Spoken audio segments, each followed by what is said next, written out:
Halo, selamat pagi, sahabat Jeff semua, apa kabar? Selamat datang kembali di Japan Scope. Dan kali ini Japan Scope kali ini cukup spesial karena Japan Scope yang kita adakan di hari ini adalah Japan Scope yang ke-30. Jadi ini cukup spesial dan nanti akan ada hadiah menarik buat teman-teman yang mengikuti Japan Scope yang ke-30 ini. Dan untuk Japan Scope yang ke-30 ini kami mengambil tema Food Road from Indonesia to Japan and Pop Culture dengan pembicara Mas Raheka Erdias Pimantia dan juga Mas Haji Yudhistira dan juga dengan navigator Bu Meta Sekar Puji Astuti. Nah, teman-teman, sebelum kita mulai, saya akan membicarakan sedikit tentang aturan main kita di bukan SKS, di Japan Scope kali ini ya. Jadi yang pertama, ketika acara dimulai, kami akan melakukan audio mute dan kemudian mohon untuk dapat mengganti ID Anda dengan nama asli atau nama panggilan untuk memudahkan sesi diskusi nantinya. Dan apabila ada pertanyaan, silahkan untuk menggunakan feature raise hand dan tunggu hingga dipersilahkan untuk menyampaikan pertanyaan. Atau teman-teman juga bisa menulis pertanyaannya di kolom chat yang tersedia. Jadi teman-teman tinggal ketik di sana, nanti akan kami bacakan pertanyaannya. Kemudian peserta juga dilarang untuk menampilkan, menayangkan, atau mempertunjukkan video atau gambar yang berhubungan dengan promosi, judi, pornografi, dan hal-hal lain yang melanggar UU ITE Republik Indonesia. Dan panitia berhak mengeluarkan peserta dari ruang diskusi apabila ada yang melanggar hal-hal tersebut di atas. Kemudian, seperti biasa, di Japan Scope juga akan ada quiz. Dan cara untuk mengikuti quiz Japan Scope ini sangat gampang. Yang pertama, registrasi untuk mengikuti Japan Scope 30.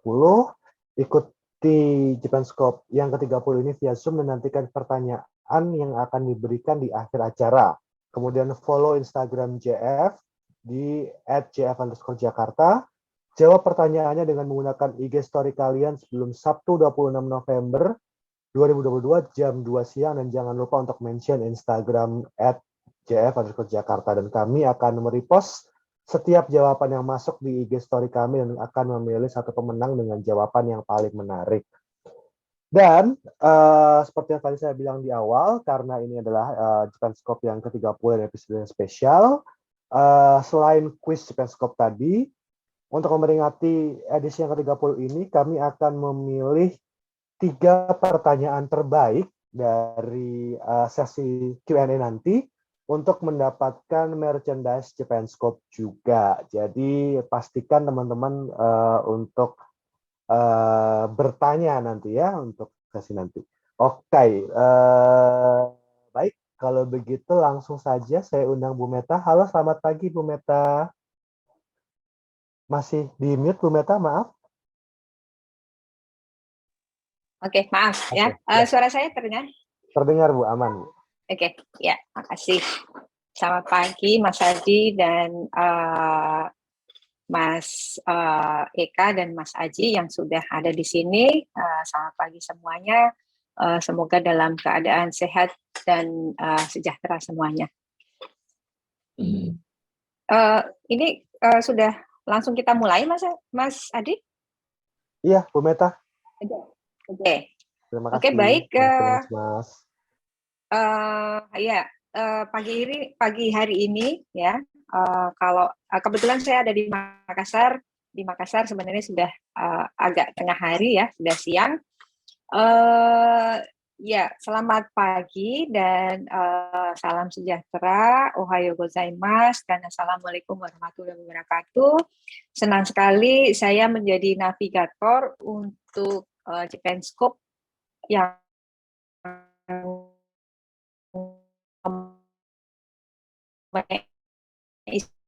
istimewa 30, mungkin belum pelawat 25 kan silver ya, kalau 30 apa nih? Kuarsa, di atasnya sedikit silver ya. Jadi ini angka yang istimewa sekali dan saya sangat senang sekali menjadi navigator di sini. Terima kasih Japan Foundation yang telah mempercayakan saya sebagai navigator untuk acara ini. Tema hari ini adalah kuliner ya. Kita harus membuat acara ini semuanya menjadi ingin makan masakan Jepang gitu ya. Jadi judul pertama itu yang akan disampaikan oleh Mas Eka. Ini oke, Traheka Bimanatya yang merupakan staf pengajar di Fakultas FEB, Fakultas Ekonomi dan Bisnis UGM Yogyakarta, tapi sekarang sedang di Amerika Serikat. Kemudian apa yang disampaikan adalah judulnya Jejak Indonesia di Kuliner Jepang. Mungkin kita perlu merefresh gitu ya, mengapa kuliner Jepang itu penting, karena washoku atau masakan Jepang itu menjadi pusaka budaya non-bendawi UNESCO yang pertama kalau tidak salah berbentuk makanan atau kuliner. Jadi Jepang ini sudah sangat serius dalam melakukan pengolahan industri makanan sejak dari dulu sampai sekarang, dan washoku adalah salah satu bukti bahwa makanan atau kuliner di Jepang itu dikelola oleh Jepang secara serius. Kemudian juga ini salah satu fakta juga bahwa di Tokyo itu memiliki restoran dengan bintang Michelin terbanyak di dunia.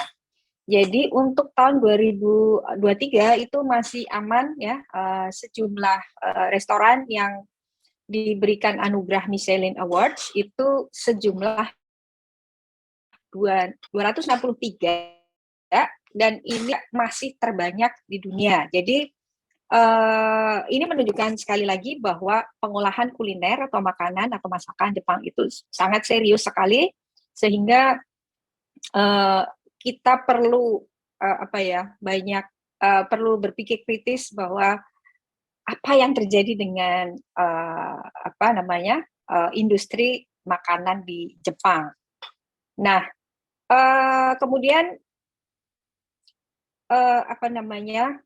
baru-baru ini ya ada sebuah berita sekitar 5,3 ton tuna di awal September itu diekspor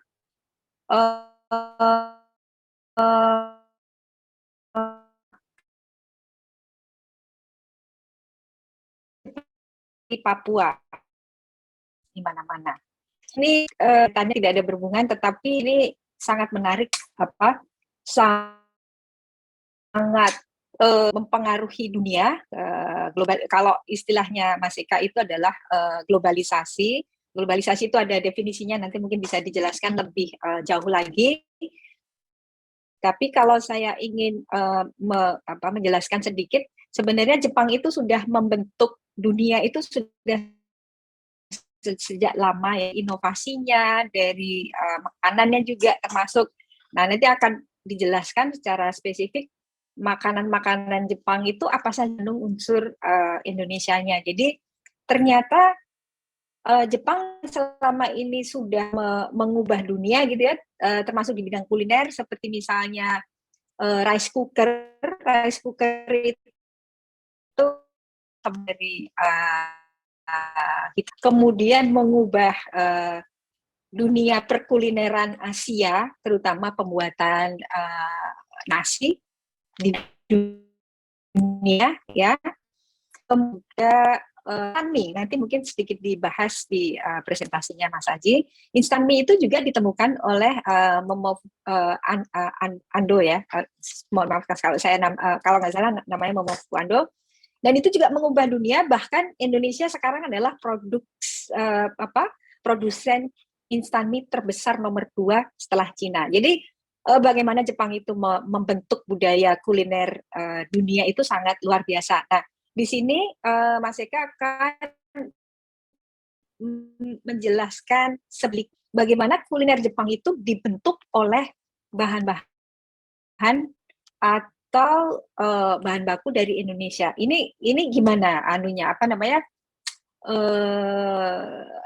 apakah ada, jadi ternyata yang globalisasi antara dunia itu ternyata di Indonesia. Jadi ini kita harus saling melengkapi ya, karena sekarang ini semua bisa terakses dan kita tahu semua bahwa masakan atau kuliner Jepang yang paling populer itu adalah sushi dan sashimi. Memang tidak hanya tuna maupun udang, tetapi di sini mungkin ada banyak aspek ya yang akan dijelaskan. Jadi oke, kita siapkan rasa kita untuk siapa tahu dalam presentasi ini kita akan mendapatkan kisi-kisi untuk mendapatkan makanan sashimi dan sushi terbaik yang ternyata dari Indonesia atau tempura. Oke, saya kira itu saja untuk untuk kisi-kisi dan panduannya untuk presentasinya Mas Eka. Mungkin silakan Mas Eka dimulai saja.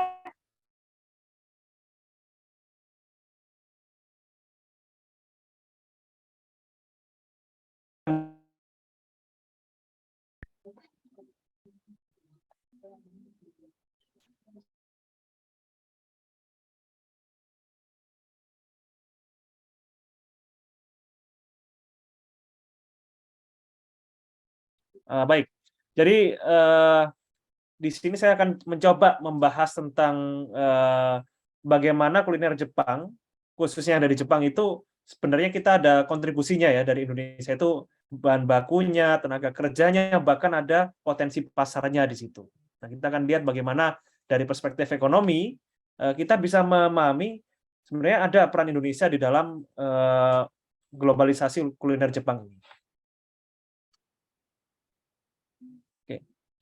Jadi kalau kita bicara globalisasi makanan atau globalisasi kuliner Jepang, ini kita nggak usah jauh-jauh, kita bisa misalkan lihat di sekeliling kita ya, apalagi yang ada di kota besar, di Jakarta, di Surabaya, Bandung, Jogja, bahkan di luar kota besar pun itu kita sekarang lebih mudah menemukan kuliner Jepang, kadang juga kuliner Korea.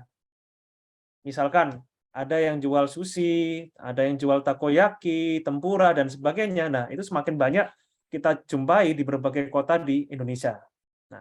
Apakah ini disebabkan karena daya beli masyarakat Indonesia meningkat? Nah, ini yang belum bisa saya jawab malam ini. Kenapa? Karena harus ada pembuktian terlebih dahulu. Benar nggak?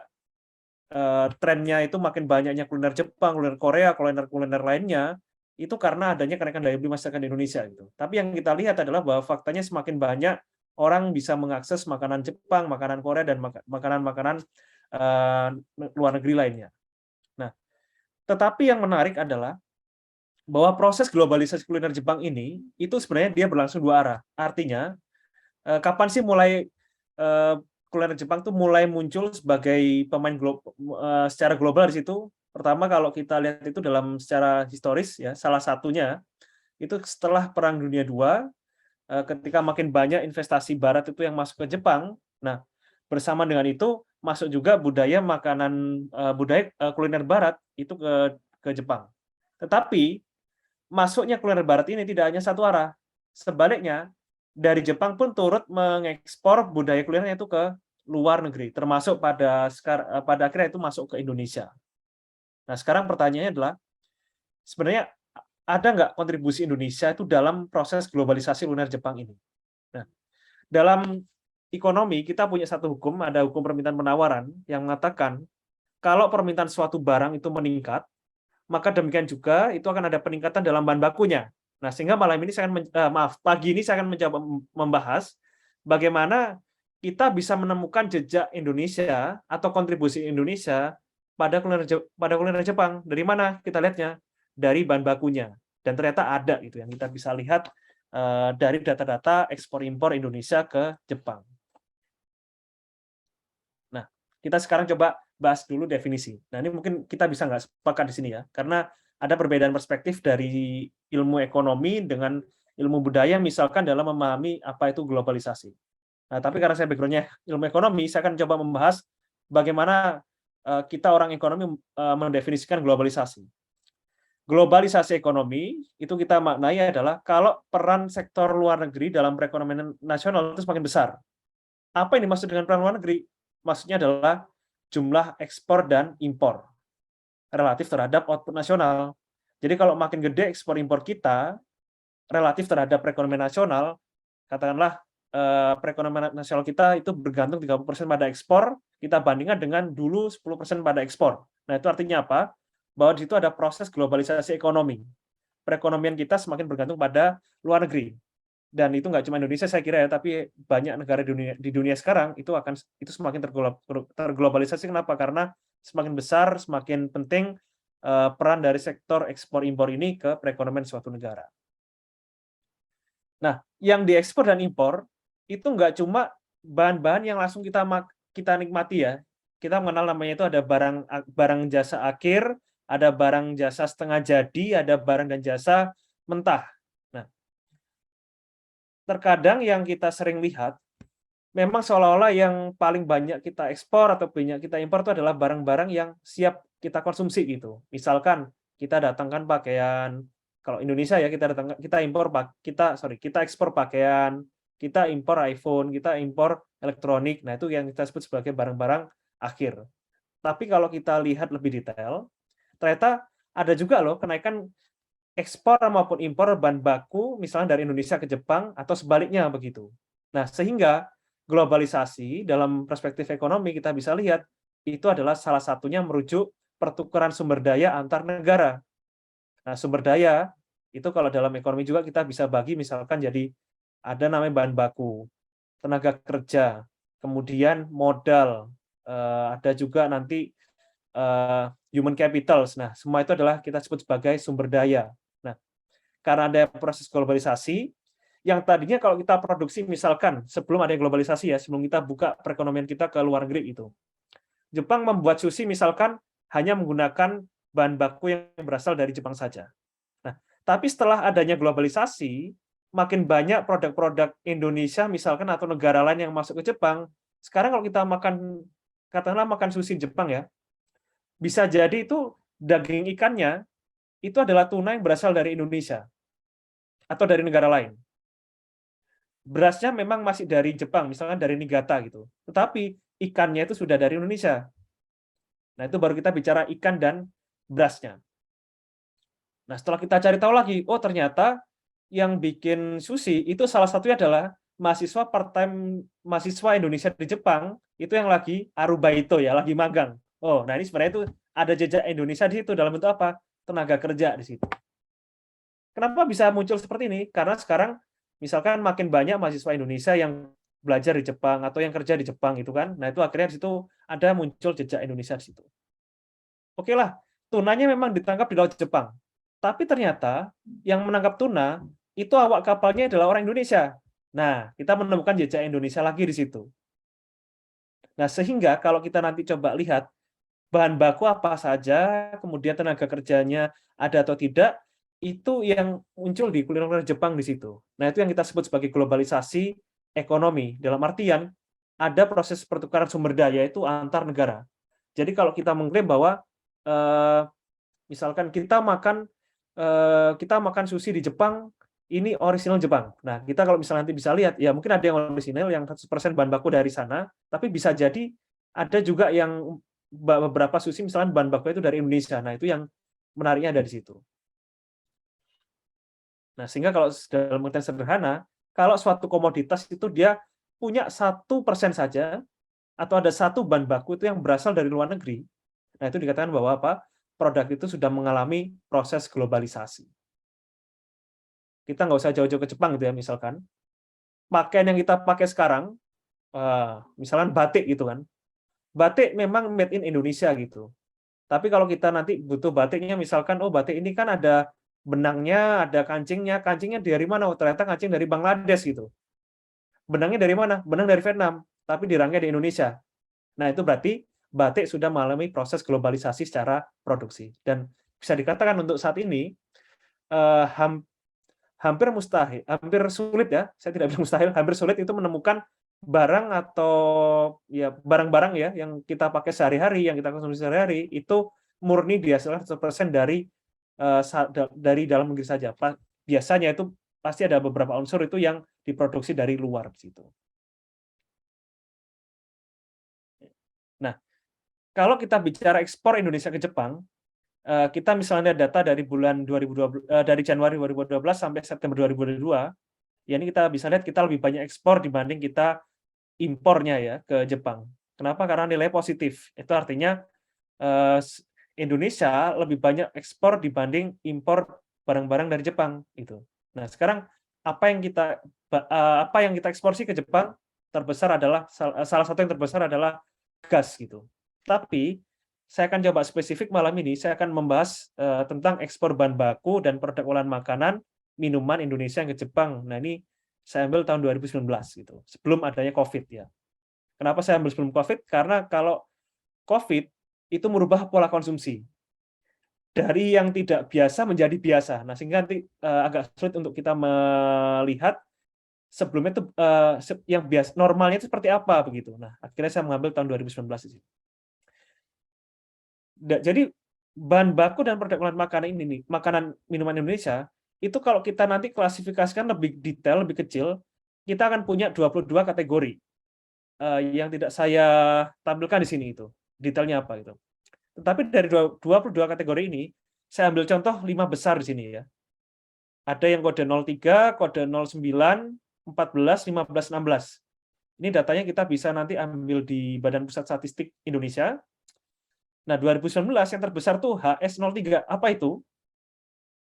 Itu adalah komoditas ikan dan udang gitu. Dan komoditas ikan dan udang ini kalau kita nanti pecah lagi menjadi klasifikasi yang lebih kecil, lebih spesifik, itu akan kita temukan ternyata ekspor Indonesia terbesar ke Jepang tahun 2019 itu apa?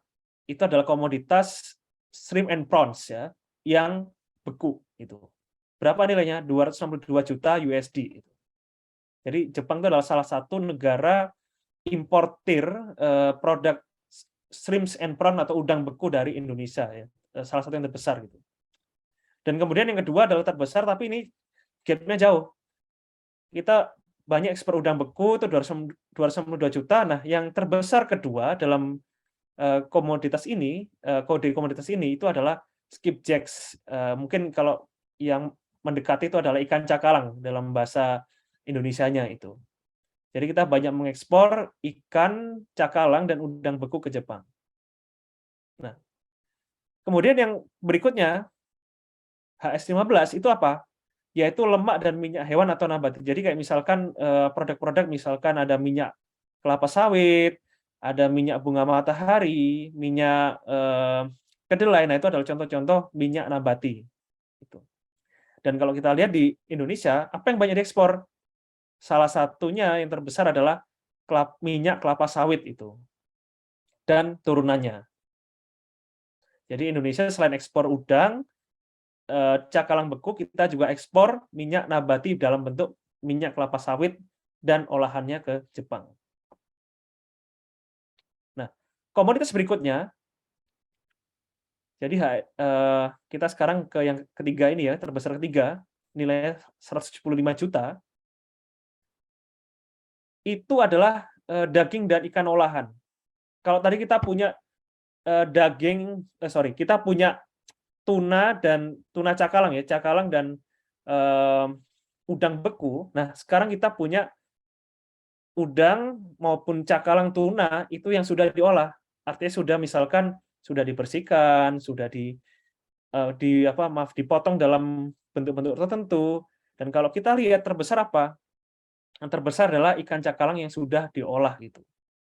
Apakah itu diasapi, apakah itu dipotong-potong, nah itu yang saya belum dapatkan yang lebih detail itu. Tapi kita punya banyak ekspor tuna, cakalang itu yang dalam bentuk olahan juga.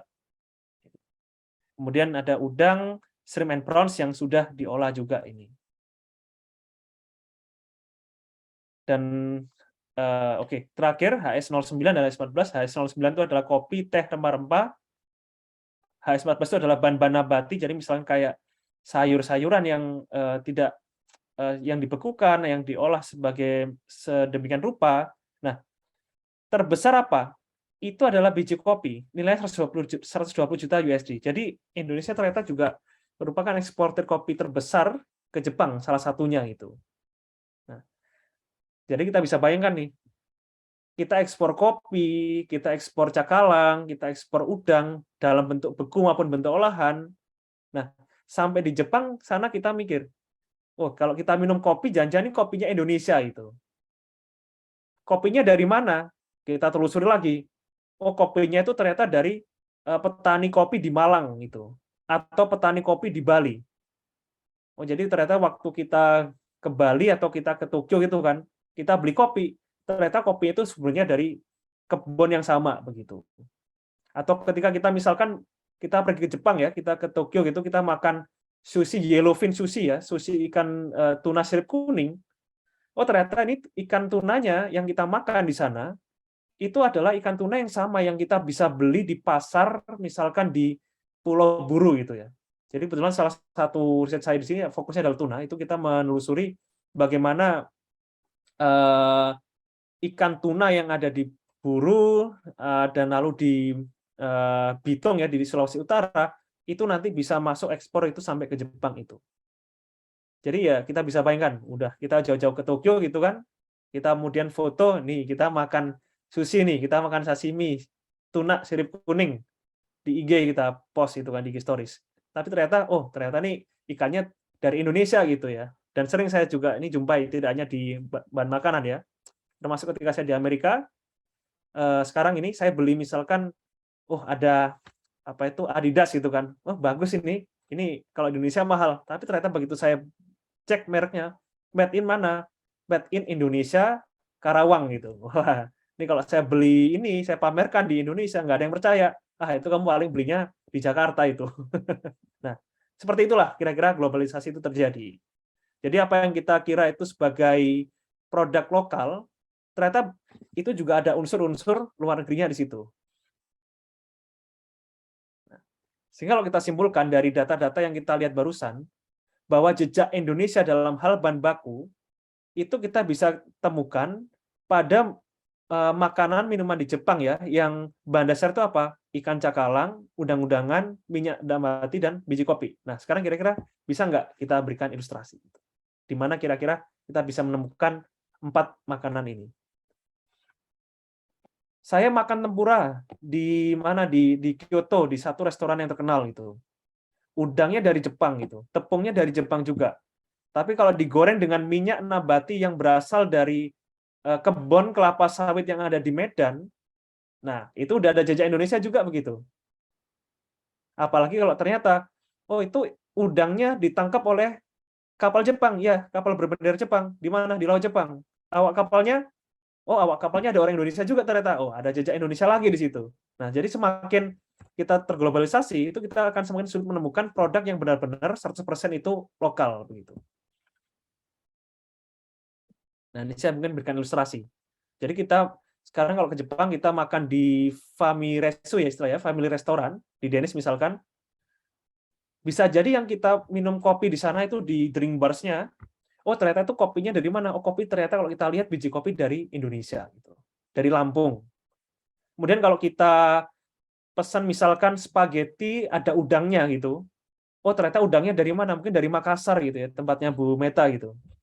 Jadi jauh-jauh Bu Meta ke Jepang itu, Tokyo, ternyata udangnya dari Makassar gitu ya, dari Sulawesi Selatan itu. Nah, atau kita ngopi sekarang di Kisaten kan, waktu kita pesan kopi, ternyata kopinya dari mana? Kopinya dari Kintamani, dari Bali gitu. Nah, ini ya akhirnya menunjukkan bahwa ada proses globalisasi di situ. Ada jejak Indonesia yang kita bisa temukan pada beberapa kuliner Jepang yang ada di Jepang. Nah, ini baru di Jepang saja gitu. Nah, tuna misalkan, Indonesia merupakan salah satu negara yang produser tuna terbesar di dunia gitu kan. Tuna kita ekspor ke Amerika gitu. Nah, sampai di Amerika, kemudian dijual kemana? Salah satunya adalah ke restoran Jepang yang ada di Amerika gitu. Nah, jadi secara tidak langsung pun Indonesia itu juga membantu dalam proses globalisasi kuliner Jepang gitu. Kalau misalkan tidak ada tuna dari Indonesia yang masuk ke Amerika, maka restoran yang Jepang yang ada di Amerika mungkin akan kesulitan menemukan bahan baku yang kualitasnya masuk, tapi harganya masih murah gitu. Nah, sehingga semakin banyak orang yang meminta untuk atau makan di restoran Jepang di Amerika, maka akan semakin besar pula permintaan atas produk tuna yang berasal dari Indonesia. Nah, ini yang kita sebut sebagai lagi-lagi adalah globalisasi ekonomi. Jadi ada jejak Indonesia yang kita bisa temukan pada berbagai kuliner Jepang yang ada di Jepang maupun di luar Jepang, apalagi yang ada di Indonesia begitu ya. Maksud saya restoran Jepang yang ada di Indonesia gitu. Nah, selain bahan baku, kita juga bicara bahwa barang ya atau komoditas itu kan tidak hanya diproduksi menggunakan bahan mentah saja, tapi harus ada tangan-tangan yang mengolahnya, yaitu tenaga kerja di sini. Kalau kita lihat data tahun 2019, itu ada paling tidak 66.860 WNI itu yang bermukim di Jepang dalam waktu panjang. Mereka bisa jadi pekerja, mereka bisa jadi sekolah baik S1 maupun sampai S3, atau ada juga yang mereka sebagai dependents ya. Mereka ikut suaminya atau ikut istrinya untuk bekerja dan atau belajar di Jepang itu. Nah, kita bisa bayangkan dari sekian banyak jumlah ini, data ini saya dapatkan dari Kementerian Hukumnya Jepang ya. Di tahun 2019 itu ada sekian banyak WNI. Nah, kalau kita bisa bayangkan dari sekian banyak ini, ambillah misalkan itu yang kelompok pelajar gitu. Nah, dari kelompok pelajar ini itu ada yang memutuskan untuk melakukan arubaito ya, kalau saya tidak salah menyebutkan, yaitu magang, kerja paruh waktu di restoran cepat saji. Nah, berarti di situ sudah lagi-lagi ada jejak Indonesia. Apalagi kalau pelajar ini misalnya kerjanya di restoran Jepang gitu ya, restoran yang menyajikan kuliner Jepang yang otentik gitu. Nah, meskipun bahan bakunya itu sepenuhnya dari Jepang, tetapi kalau di situ ada tenaga kerja Indonesia, maka kita bisa bilang bahwa ada jejak Indonesia. Kenapa? Karena Indonesia membantu secara tidak langsung tenaga kerjanya di situ. Tanpa ada tenaga kerja ini, mungkin kita nggak bisa makan makanan itu gitu, sekalipun bahan bakunya dari Jepang. Atau misalkan tadi tunanya dari Jepang, kemudian kapalnya berbendera Jepang, tetapi kalau ada awak kapal yang bekerja di situ adalah orang Indonesia, nah itu berarti kita ada menemukan lagi-lagi jejak Indonesia di situ. Nah, kalau kita lihat, ini data jumlah WNI yang tinggal di Jepang ya, itu ada tren kenaikan. Paling nggak sampai dengan COVID-19 itu menyerang gitu ya. 2012 itu hanya ada mungkin sekitar 26.000, 25.000 orang yang WNI yang stay dalam jangka panjang di Jepang di berbagai wilayah. Tapi begitu trennya naik ya sampai dengan 2019 Desember, nah itu dia stabil di sekitar 66 ribuan gitu. Nah, memang turun setelah 2020 ya ketika ada COVID. Ya, mungkin karena ada kebijakan restriksi sehingga jumlahnya tadi menurun itu. Dan kita bisa bayangkan dari sekian banyak ini mungkin ada WNI yang kerja di sektor pertanian. Jadi kalau tadi kita misalkan beli sushi, berasnya dari Jepang, dari Niigata, kalau kita telusuri, ternyata salah satu pekerja di lahan pertaniannya itu adalah orang Indonesia yang sedang magang ya, kensushi itu kan di sana. Nah, itu berarti ada kontribusi Indonesia di situ dalam bentuk tenaga kerja. Dan yang saya kira yang ketiga, yang menurut saya juga cukup penting, nanti kita bisa teliti lebih lanjut, bahwa ada pengaruh turis Indonesia itu ke kuliner Jepang dalam hal apa? Dalam hal label halal gitu. Kenapa? Pertama, Indonesia kita tahu bahwa merupakan negara dengan populasi penduduk beragama Islam terbesar di dunia. Nah, sehingga kalau kita lihat, Indonesia juga sekaligus pasar yang potensial untuk komoditas halal. Nah, tahun 2019, dalam setahun itu terdapat sekitar 412.000 WNI itu yang berwisata ke Jepang. Nah, ini beda dengan yang tadi. Kalau ini mereka yang tinggal jangka panjang, bekerja dan sekolah. Nah, kalau ini tuh adalah mereka yang berwisata. Mungkin ya sekitar paling lama 1 minggu lah, misalnya rata-rata seperti itu. Nah, kalau kita estimasi ya, kita coba hitung dari 412.000 ini, ambillah kalau sekarang kita di Indonesia mungkin populasinya yang Muslim 87% gitu. Maka dari sekian banyak jumlah ini, yang Muslim adalah 363.000, kira-kira seperti itu ya, kalau kita pakai proporsi yang sama. Nah, itu berarti apa? 363.000 turis Indonesia yang beragama Islam ini, itu juga dilihat sebagai salah satu potensi sektor halal yang bisa dijangkau oleh pelaku usaha restoran yang ada di Jepang itu. Nah, akhirnya tidak heran kalau kita semakin dulu, paling nggak sebelum ada COVID ya, setiap tahun kita ke Jepang, saya dulu hampir setiap tahun rutin ke sana, itu pasti itu biasanya akan ada penambahan jumlah restoran yang kalaupun dia tidak punya sertifikasi halal, dia mulai menyediakan ruang untuk sholat di situ. Nah, apalagi yang melakukan sertifikasi halal. Nah, sehingga di sini sertifikasi halal kalau saya lihat itu juga ada salah satu ya kontribusi Indonesia untuk mempengaruhi meninggalkan jejak di Jepang dalam bentuk sertifikasi halal tadi itu. Karena kalau misalnya tidak ada potensi ini, maka less likely orang itu akan mengurus sertifikasi halal yang saya kira prosesnya cukup rumit di situ. Nah, kalau kita lihat dalam bentuk realnya seperti apa? Misalkan makin banyak restoran yang menyediakan tempat sholat, lalu ada makin banyak juga restoran dan produk makanan olahan itu yang punya sertifikasi halal, dan juga ada produk makanan mentah yang langsung diproduksi di Jepang dan dengan sertifikasi halal. Nah, contohnya seperti ini. Kita bisa lihat misalnya kita pergi ke Sevel, itu ada beberapa yang menawarkan menu yang halal itu dan ada logo halalnya gitu. Karena kenapa kadang gini, ada yang menawarkan menu halal, tetapi tidak ada logo halalnya. Loh, bedanya apa? Menu halal misalkan, oh ya ini pokoknya tidak ada babinya, tidak ada alkoholnya gitu. Tapi belum ada proses sertifikasi. Nanti kalau sertifikasi biasanya lebih rumit, lebih panjang, tetapi rasa keamanannya itu akan memberikan lebih nyaman kepada konsumen yang membeli produk halal tersebut. Nah, kenapa bisa kenapa Sevel mau melakukan ini itu?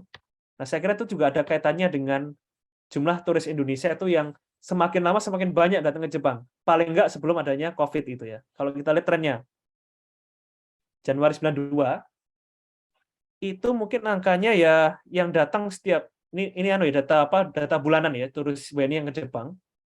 Tahun Januari 92 ini mungkin saya kira di bawah 5.000 angkanya. Atau bahkan mungkin di bawah 3.000 orang per bulan gitu. Nah, tetapi pada puncaknya yaitu Desember 2020 sebelum COVID itu menyerang ya, itu ada 59.000 orang WNI itu yang masuk ke Jepang di bulan Desember. Salah satunya saya itu di sini. Jadi saya ingat saya terakhir ke Jepang itu Desember 2019, Januari sudah dapat berita bahwa ada COVID itu di Tiongkok pertama kali itu. Dan kalau kita lihat ini langsung drop itu ya. Saya kira bukan hampir nol, tapi nol mungkin ya di sini itu. Karena Jepang punya kebijakan restriksi COVID-19 yang termasuk salah satu yang sangat ketat di situ. Jadi kita bisa lihat sejak 2010 trennya selalu naik, berfluktuasi tapi dia selalu naik. Kenapa? Mungkin dugaan saya adalah salah satunya adalah kebijakan Jepang untuk memberikan visa yang lebih mudah. Bahkan sebelum COVID ya di awal-awal sebelum COVID menyerang sebelumnya itu kita mulai diberikan fasilitas bebas visa untuk yang paspor yang elektronik gitu ya. Nah, kemudian COVID, nah kita bisa lihat langsung turun. 59 langsung turun ke sini gitu. Tapi sekarang sudah mulai ada kenaikan lagi. Saya kira itu ya, mungkin karena waktunya terbatas jadi itu sekedar pengantar, nah kita bisa diskusi lebih lanjut. Terima kasih. Assalamualaikum warahmatullahi wabarakatuh. Oke, terima kasih banyak Mas Eka. Menarik sekali ya bahwa ternyata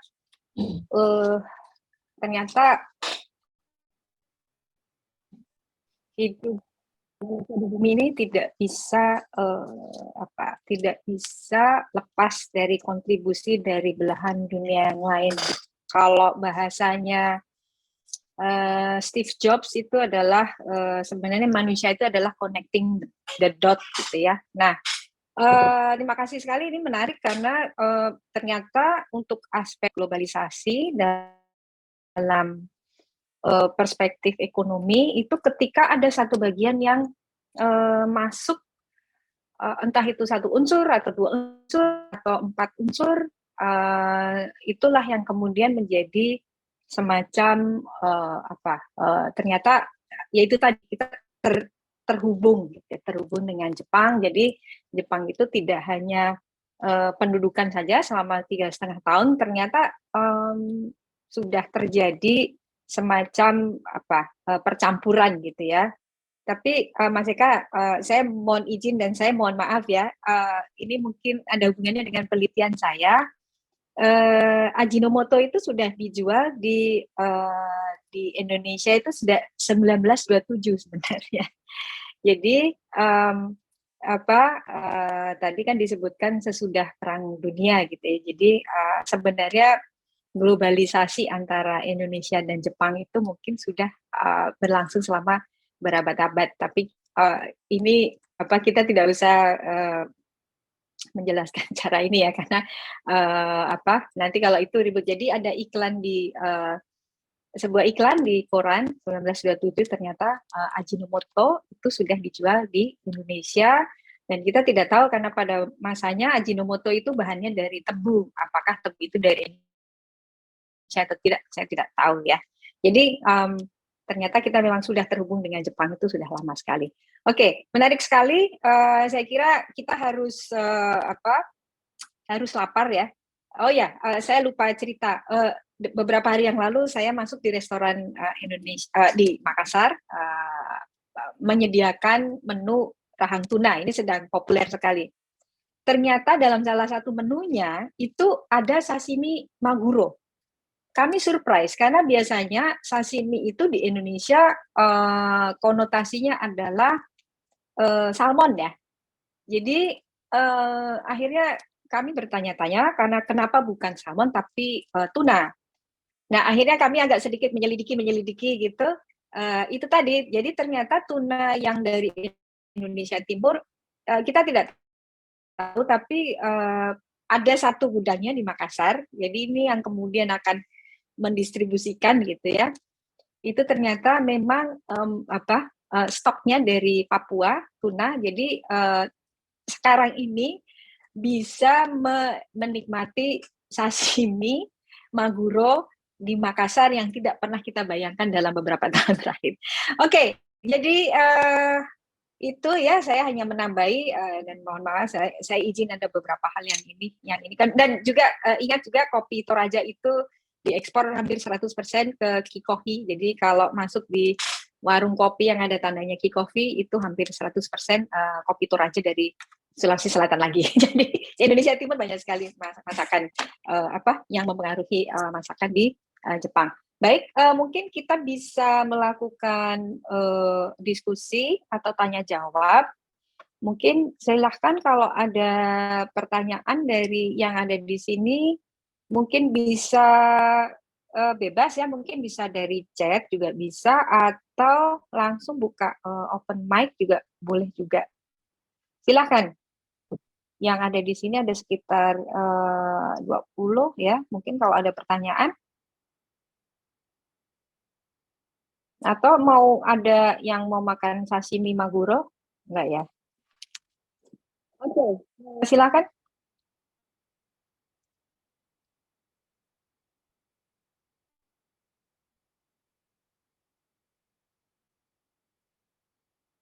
Kok ini siang-siang weekend ini kayaknya weekendan. Oke, ya, mungkin barangkali apa ya?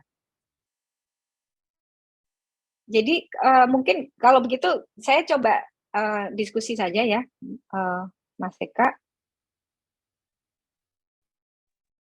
Atau mungkin lanjut ke Mas Aji dulu mungkin, Bu. Mas Eka, suara saya terdengar? Oh, oke. Ya, oke. Oke, kita kalau begitu aja ke Mas Aji ya. Terima kasih banyak Mas Eka atas presentasinya. Kita mungkin lanjut aja untuk presentasi kedua yang akan disampaikan oleh Mas Aji ya. Saya sebutnya Mas Aji atau Aji Sensei ya. Mas Aji Yudhistira Sensei ini akan membahas tentang kuliner Jepang dan anime. Jadi promosi budaya kuliner melalui anime. Jadi kalau tadi kita membahas secara teknis bagaimana barang-barang masakan Jepang itu, makanan itu ternyata banyak unsur Indonesianya. Nah, giliran saya mungkin akan menjelaskan bagaimana kuliner hubungan antara kuliner Jepang dan anime. Jadi ini semacam propaganda ya, propaganda kuliner yang ternyata melalui anime bisa dilakukan. Dan kadang-kadang anime itu karena lebih terdramatisasi gitu ya. Jadi kita kadang-kadang kalau melihat anime itu jauh lebih istilahnya lebih ngiler gitu ya dibandingkan dengan produk-produk yang asli gitu. Mungkin barangkali. Jadi kita langsung saja, silakan AJZJ untuk memberikan presentasinya. Kita mulai saja, silakan. Dozo. Baik, terima kasih Bu Meta. Ya, saya minta izin untuk share screen. Itu.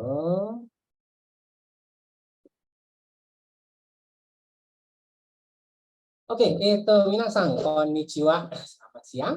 Itu mungkin bahasan saya mungkin lebih ringan dibandingkan Mas Eka ya. Jadi kita coba melihat, kalau tadi Mas Eka melihat bagaimana jejak Indonesia yang ada di dalam produksi budaya kuliner di Jepang gitu ya. Nah, sekarang saya coba ingin memperlihatkan ya sedikit ya, membuat kita coba untuk berpikir ya, menerawang sedikit ya.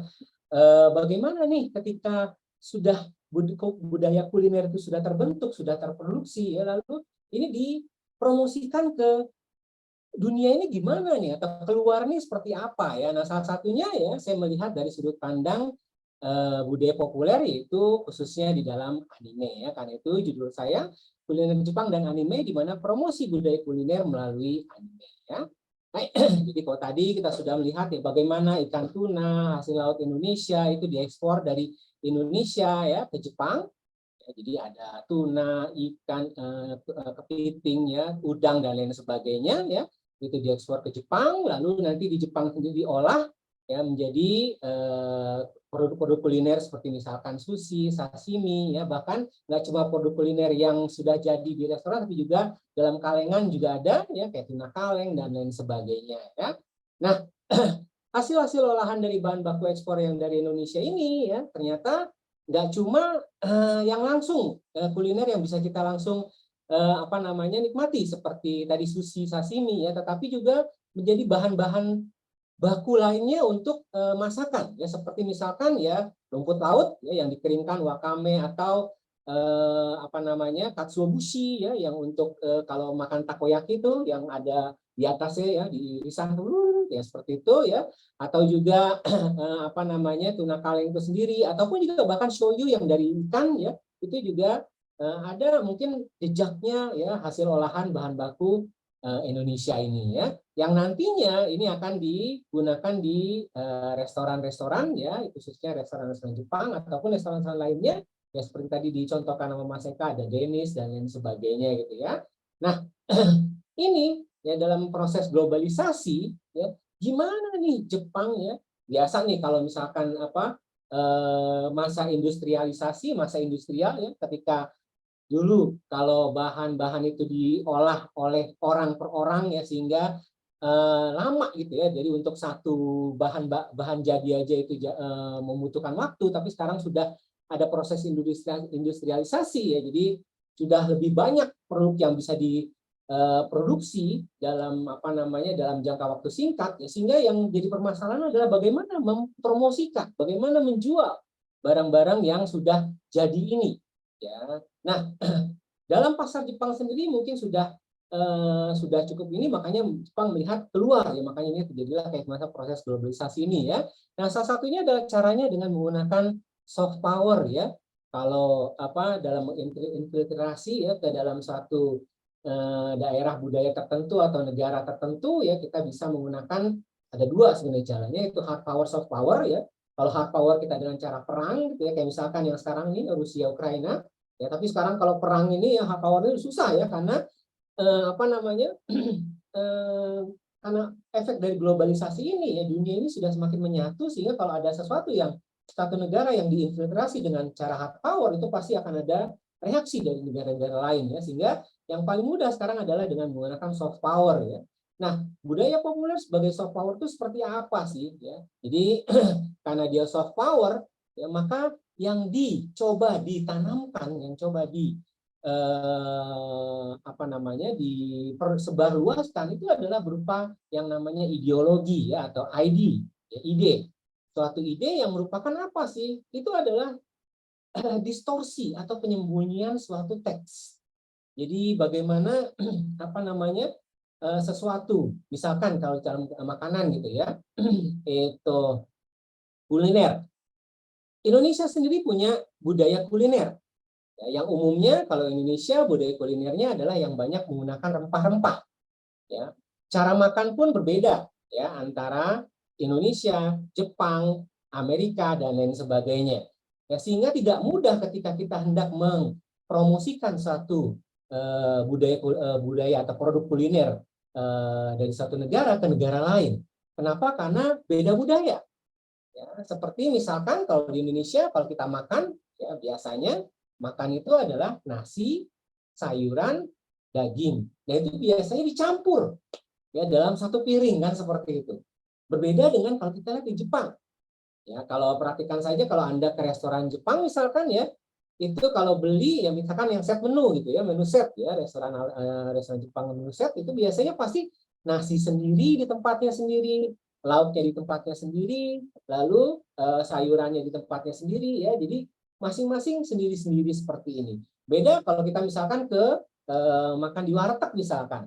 Kalau makan di warteg kan langsung piring, nasi, lauknya semua di dalam satu wadah tersebut gitu ya. Nah, ini sendiri sudah merupakan sesuatu perbedaan budaya yang merupakan tembok penghalang sebenarnya untuk ketika suatu negara, suatu budaya tertentu masuk ke dalam budaya yang lain. Nah, untuk mengatasi hal ini bagaimana? Yaitu dengan cara soft power ini.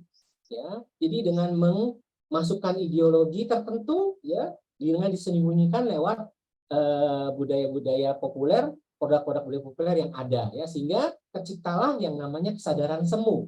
Kayak misalkan, ya, itu kalau di kita kan kalau mie ya, itu kan ada yang namanya mie ayam gitu ya, mie goreng, mie godok dan lain sebagainya. Kenapa pula kita harus makan ramen gitu misalkan, ya, kan beda, ya. Nah, mungkin dengan adanya produk-produk budaya populer yang apa namanya ibaratnya disiarkan, dipropagandakan gitu ya, itu menciptakan kalau ramen tuh kayaknya enak banget ya, jadi lebih enak dari mie ayam. Makanya mie ayam yang mungkin cuma 15.000, ramen yang 50.000, Anda lebih memilih makan ramen 50.000 dibandingkan mie ayam yang 15.000. Kenapa? Karena Anda sudah tercipta kesadaran semu bahwa mie ayam itu mie ramen itu enak ya. Karena itu coba deh walaupun harganya mahal enak gitu seperti itu. Ini karena adanya soft power ini ya. Ya. Contoh penggunaan budaya populer ya sebagai soft power. Saya nggak akan mencontohkan dengan Jepang dulu. Saya contohkan dengan budaya yang lain. Misalkan ya kita ambil tadi mie instan. Nah, mie instan di kita ya ada Indomie dan lain sebagainya ya. Ada mie goreng, mie ayam bawang dan lain sebagainya. Nah, sekarang ya ketika arus globalisasi ini sering muat ya, macam-macam tuh ya mie instan keluar ya. Misalkan contohnya ya ada mie instan yang punyanya mie sedap gitu ya, Korean spicy chicken ya, atau bulgogi ya, atau yang mie Korea langsung seperti ini. Ini kenapa kok bisa muncul ya di Indonesia ya? Bisa sampai banyak yang penggemarnya, banyak yang mengemarinya ya. Ini kan jalannya kalau kita lihat ya sebenarnya diawali dari apa yang namanya, mungkin ada yang tahu nih ya. Ini siapa nih?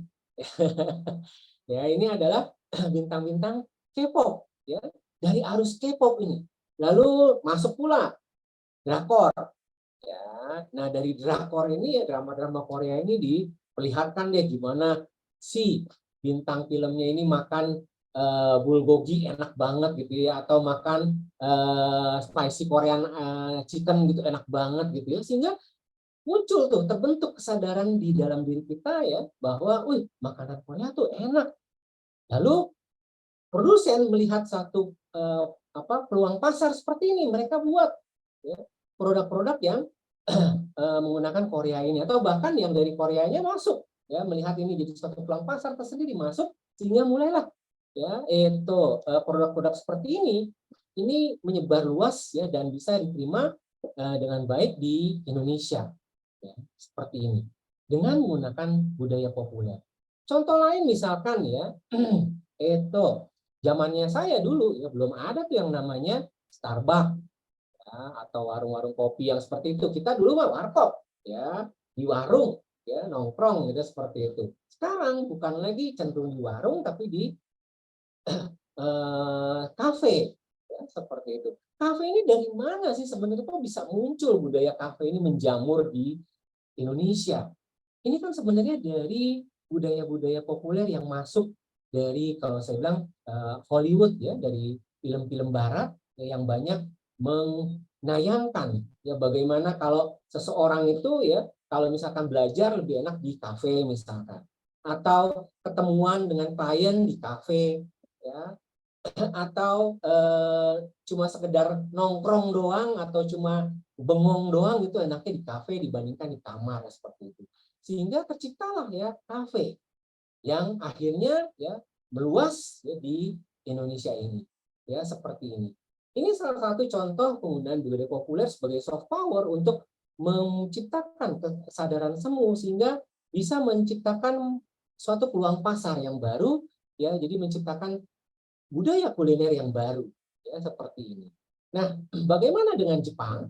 Ya, pertanyaannya, Jepang juga punya budaya populer, ya, itu yang banyak juga diterima di Indonesia, ya, yaitu misalkan anime, manga, yang mungkin dari yang saya perlihatkan ini mungkin banyak yang tahu nih, ya, dari apa aja nih film-filmnya. Gitu. Mungkin ada juga yang sudah menonton atau banyak juga yang belum juga menonton, ya, tapi tak sekedar tahu, ya, dari. Nah, Jepang ini, ya, dengan pengaruh budaya anime ini, ya, banyak sebenarnya yang terbentuk, ya, seperti event-event, ya, kayak misalkan kalau di kita, ya, ini contohnya eventnya event di Jepang, ya, tapi kalau di kita sendiri kan banyak, ya, kayak AVA dan lain sebagainya, ya, di sana dijual goods, ya, lalu juga cosplay dan lain sebagainya. Nah, ini tercipta, ya, satu komunitas tersendiri, ya, yang akhirnya tercipta budaya baru yang muncul di kalangan Indonesia, khususnya para yang penggemar dari anime dan manga tadi, ya, ataupun juga doujinshi. Nah, bagaimana dalam bidang kuliner? Oke, bidang kuliner juga anime ternyata banyak, ya, yang menayangkan, ya, hal-hal yang berbau-bau kuliner, ya, khususnya kuliner Jepang, ya, seperti misalkan, ya, ini ada Shokugeki no Soma, atau yang dikenal di Netflix itu biasa Food War, ya. Ada Ramen Daisuki na Koizumi-san. Nah, ini benar-benar mempropagandakan ramen. Kenapa? Karena kalau kita lihat isinya, itu benar-benar toko ramen yang ada di Jepang, gitu, restoran ramen yang ada di Jepang yang keluar. Ya, jadi ramen ini, ramen restoran ini ada semua di sini. Jadi benar-benar mempromosikan, ya, kuliner. Ada juga yang seperti ini, ya, Amama atau Inazuma, ya, atau zaman dulu ada Yakitate no Jepang, ya, ini yang pertama kali memperkenalkan kayak roti, ya, roti-roti lalu roti-roti buatan Jepang, sehingga setelah, kalau nggak salah saya merasa, ya, kalau saya merasanya mengamati, gitu, ya, setelah film Yakitate no Jepang ini muncul nih kayak roti-roti yang patisie Jepang, gitu, ya, seperti apa, kayak toko-toko roti Jepang, gitu, ya. Nah, kalau zaman dulu ada Mr. Ajioshi, gitu, ya. Nah, seperti ini. Nah, pengaruhnya secara tidak langsung, misalkan, oke, tahu nggak siapa nih?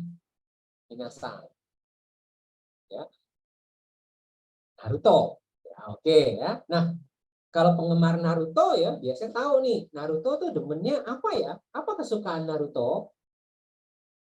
Dia paling suka makan ramen. Sehingga kalau saya tanya, ya, misalkan, ya, kalau di antara Anda ada yang penggemar Naruto, ya, kalau saya tanya, makanan Jepang kesukaan Anda paling nomor satu apa? Jawabannya biasanya adalah pasti ramen. Ya, kenapa? Karena si Naruto demen ramen. Banyak diperlihatkan, ya, makan ramen itu enak, gitu, oleh si Naruto ini, sehingga banyak yang suka kan ramen ini. Sehingga, ya, kalau kita lihat sekarang, ya, pengaruhnya di Indonesia, ya, kalau kita lihat, ya, restoran ramen itu banyak, sudah mulai muncul banyak di Indonesia, ya, yang baik itu restoran ramen yang asli Jepang ataupun juga yang ramen-ramenan, ya, dalam artian Indonesia yang bikin apa namanya, model kayak ramen seperti ini, produksi Indonesia, ya. Nah, sebagai referensi saja, ya, sebenarnya di China itu ada satu restoran ramen yang benar-benar kayak restoran yang ada di Naruto gitu ya, namanya Ichigaku ini gitu ya. Jadi ada, dan itu katanya ketika itu buka itu antriannya sampai panjang sekali ya.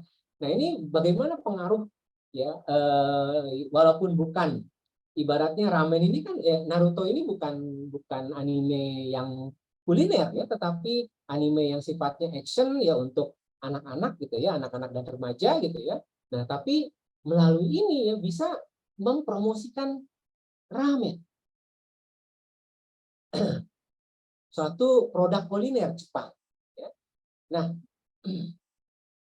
sekarang saya pengen coba ya kita pikirkan ya, coba kita tonton sama-sama. Satu, kita coba tonton klip ya yang saya bikin.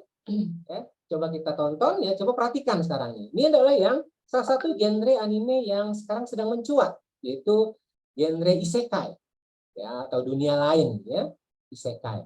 Nah, dalam genre isekai ini ada juga yang bidangnya kuliner juga nih. Kita coba perhatikan ya sekarang ya. Kita coba tonton sama-sama. ここは居酒屋の部。ごく普通の It's 居酒屋なんですが、不思議なことが一つ。実は店の入り口が異世界とつながっちゃって。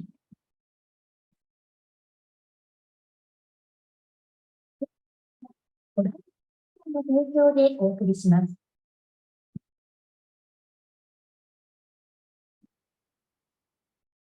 あいつの部下がゴドハルトの縄張りに手を出しちまったのさ。それでゴドハルトのやつがラインホルトに賠償を迫ってるわけだ。それでなんとか。わからない人だな。うなぎやらボラガンガやら、泥臭い雑魚しか取れん漁業権なんぞもらっても話にならんのです。漁業権いらないのなら、私がもらって差し上げましょうか。エレオノーラ様、黙っていてくれませんか。今日のあなたは超低役のはず。あら、そうだったわね。それであの人が謝ってるんですね。そういうことだ。お待たせしました。はい、どうぞ。おお、この美しい照り、まるで宝石のように輝いている。これは何という料理なのかしら。まずはお召し上がりください。答えは後で。うん。それでは。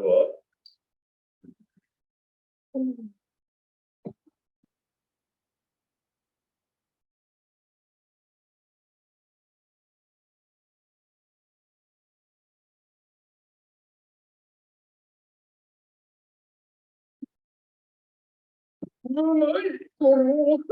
確かに弾力のある皮。それに甘いタレがよく合っている。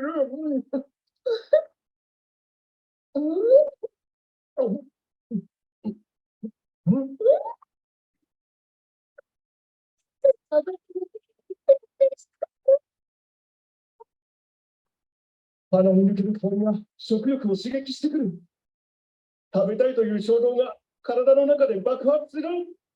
これ一体何だ。皆さん、何かわかりましたか？きっと珍しい魚ってことよね。トロ、いや、違うな。ラインホルトさんはどうですか？わからない。だけど、うなぎだったら嬉しいな。何言ってるの？あのぬるぬるの気色悪い生き物のはずがないでしょ。まったくだ。煮ても焼いても食えないあのザクがこんなうまい料理になるなんてありえない。ピンポン。ラインホルトさん正解です。これはうなぎのかば焼きです。なんだって？これが嘘でしょ。嘘ではありません。私は桶に入っていたところからずっと見ていましたから、これは正真正銘、本物のうなぎです。あのブヨブヨとした不快な食感が全くないわ。それに泥臭さもわからん。マスター、一体どんな魔法を使ったんだ？難しいことは何もしていません。ただ、うなぎに合った方法で調理しただけです。Oke, maaf ya, punya saya soalnya raw ya, nggak ada ininya, nggak ada subtitlenya. Jadi diceritakan aja ya. Jadi dalam ini ya ada 3 guild ya, tiga perkumpulan yang mengelola sungai ya. Lalu ada satu guild ya, satu perkumpulan yang ibaratnya masuk ke dalam Nawabari itu apa sih, kayak daerah kekuasaan perkumpulan lain ya, sehingga marah nih ya, jadi dia minta maaf, dan lalu untuk sebagai permintaan maaf ya, dia cuma punya yang satu perkumpulan ini cuma satu daerah yang dimana itu akan diberikan kepada guild yang marah gitu ya, karena sebagai permintaan maaf ya, tapi daerah tersebut katanya nggak ada harganya. Kenapa? Karena cuma di situ yang bisa diambil cuma ada unagi gitu, bitil gitu ya, cuma belut ya. Nah, di belut itu ya katanya ikan yang nggak berharga, nilainya rendah gitu, karena nggak diapa-apain, nggak enak gitu, nggak bisa diapain. Nah, lalu pada saat ini ya, ini tiba-tiba si yang di restoran ini ya, lalu disediakan tuh ya masakan belut tadi gitu, yaitu unagi kabayaki gitu ya. Nah, lalu pas dimakan dicoba, wih enak banget gitu katanya. Ini apa nih? Iya, pasti mezurashi sakana ya, ikan yang langka kali ya, ikan apa nih? Lalu ditanyakan, ikan apa nih? Ikan nggak tahu. Lalu kita nggak tahu, kalau ini seandainya ini belut, wah betapa bahagianya saya seandainya ini belut gitu. Ternyata benar ini adalah belut gitu. Nah, mereka nggak percaya gitu. Kenapa? Gimana nih? Kok bisa gitu ya? Katanya cuma cara memasaknya aja yang tepat ya. Jadinya bisa seenak ini. Nah, jadi kita kalau perhatikan di sini ya, dalam kuliner Jepang, dalam anime Gimri Sekai ini adalah salah satu yang mungkin mencolok ya. Kalau kenapa saya bilang mencolok ya, kita coba pikirkan bersama-sama. Ya pertama ada tandanya, yang pertama yaitu kenapa sih kok latarnya ini isekai ini selalu Eropa, bukan Jepang, lalu selalu abad pertengahan. Kita coba pikirkan sama-sama tandanya ya. Lalu di dalam dunia ini dipersembahkan satu produk kuliner Jepang.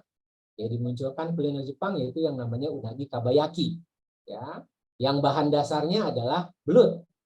Ya, yang dimana saat itu belum ada cara masak yang tepat ya. Dan saya di Indonesia pun ya, belut pun ya kan dimasak cuma digoreng gitu ya, digoreng garing ya. Kalau saya bilang juga aduh ya enak sih enak, tapi kayaknya membosankan gitu. Tapi akan berbeda sekali ketika makan unagi kabayaki ini gitu ya. Nah, lalu reaksi dari orang-orang tadi ini ketika mau makan, wah enak gitu. Jadi reaksinya, penerimaannya baik. Nah, kalau kita lihat tanda-tanda yang ada di sini, jadi mulai dari ya kenapa kok nggak di Jepang? Kalau dulu ya banyak juga anime-anime kuliner yang masih di dalam ruang lingkupnya latarnya adalah Jepang itu sendiri. Jadi dia ada di Jepang. Kayak misalkan Yakitate Jepang di Jepang, ya, itu Food War ya, atau Shokugeki no Soma juga di Jepang juga. Ya. Nah, kenapa kok tiba-tiba di isekai? Ya, di satu dunia yang lain dengan latar belakang Eropa. Kenapa nggak Jepang? Kenapa nggak Indonesia? Kenapa nggak ini? Tapi Eropa, abad pertengahan. Ini satu, kalau kita lihat dari segi ilmu semiotika, ini adalah tanda yang merepresentasikan sesuatu nih. Ada sesuatu yang hendak disampaikan, ada sesuatu yang hendak dikirim ke kita ya secara diam-diam, sehingga terbentuk suatu kesadaran semu tadi ya kalau kita ini. Nah, lalu dalam latar belakang yang seperti itu dimunculkan unagi kabayaki, kuliner Jepang, di mana ya pada saat itu bahan dasarnya adalah ikan belut, ya belut yang nilainya rendah, yang nggak ada apa-apanya, yang nggak ada orang mau makan. Dan reaksinya adalah baik. Apa nih? Nah, kalau kita secara tidak sadar itu akan di dalam pikiran kita, dalam otak kita itu akan tersimpan hal tersebut. Sebenarnya ini sudah mulai pembicaraan sudah asik, tapi ternyata kita waktunya terbatas. Mungkin dipercepat saja karena waktunya sudah selesai. Tapi silakan, mungkin sedikit diselesaikan dulu sedikit ya. Jadi intinya sih saya nggak akan memberikan jawaban, tapi kita coba berpikir sama-sama, nanti mungkin kita bisa diskusikan ya di dalam ini diskusi ya. Ini kira-kira ya penutup dari saya ya, bahwa anime sebagai budaya populer itu bisa berfungsi sebagai soft power untuk masuk ke dalam ruang lingkup budaya tertentu ya, dan merupakan media untuk mempromosikan, ya bisa digunakan sebagai promosi budaya kuliner Jepang ya, sehingga budaya kuliner Jepang tersebut dapat mudah diterima dalam ruang lingkup budaya yang berbeda. Ya kira-kira dari saya seperti ini ya. Seicho arigatou gozaimasu. Terima kasih ya. Baik. Terima kasih, saya kembalikan Oke, ke terima kasih banyak. Menarik sekali ya. Saya sedang berpikir-pikir untuk pesan ramen kayak. Saya jadi ngiler ramen nih ceritanya. Mungkin saya sedikit, saya baru saja pulang dari Manado kemarin, dan seperti tadi yang sudah disampaikan oleh Mas Haji, bahwa warung ramen itu ada di mana-mana. Jadi di Manado pun yang memiliki masakan kuliner yang menurut saya sangat enak ya, mie cakalang, ternyata mereka juga memiliki warung-warung ramen. Tapi saya tidak masuk di warung-warung ramen tersebut ya, karena memang ya buat apa gitu, karena kalau makan di Manado itu mestinya kan makannya bubur Manado, bukan ramen gitu ya. Tetapi bagaimana kuliner Jepang ini begitu merasuk, itu juga menjadi pertanyaan saya. Saya terus terang anime yang membuat saya berpikir mendalam tentang roti ya, itu Yakitate Jepang. Itu betul-betul saya nggak tahu kenapa saya sangat terinspirasi. Jadi dari apa yang disarankan di situ, waktu saya di Tokyo saya coba gitu, termasuk Kimura yang ada di Ginza atau apa gitu. Itu gara-gara yang kita Jepang. Padahal itu belum ada Netflix, belum ada waktu itu, kalau nggak salah ini ya, TV kabel ya, saya lupa. Tapi itu membuat ini. Kemudian ada lagi juga Oisinbo. Kalau yang tahu Oisinbo itu pasti generasi tua. Jadi jangan ditanyakan ke yang masa-masa sekarang. Ya, jadi anime itu pada masanya memang sangat sangat efektif untuk memberikan pesan-pesan dan memberikan dampak-dampak bagi untuk ikut dari asing, terutama dalam konteks ini adalah dari Jepang. Dan mungkin kalau kita saya tidak tahu, baru-baru ini salah satu mahasiswa saya skripsi bahwa ternyata di GoFood itu ada investasi dari Jepang, dari kalau nggak salah dari SoftBank Investment. Jadi saya lupa SoftBank Fund ya, saya lupa. Jadi itu khusus untuk membackup atau melakukan bukan propaganda sih, tapi maksudnya adalah untuk mempertinggi budaya-budaya populer yang berhubungan dengan Jepang. Dan menurut saya salah satu yang berhasil itu ternyata di Singapura. Beberapa bulan yang lalu saya ke Singapura, saya sangat shock karena hampir semua itu masakan-masakan Jepang itu hampir mau dari yatai, dari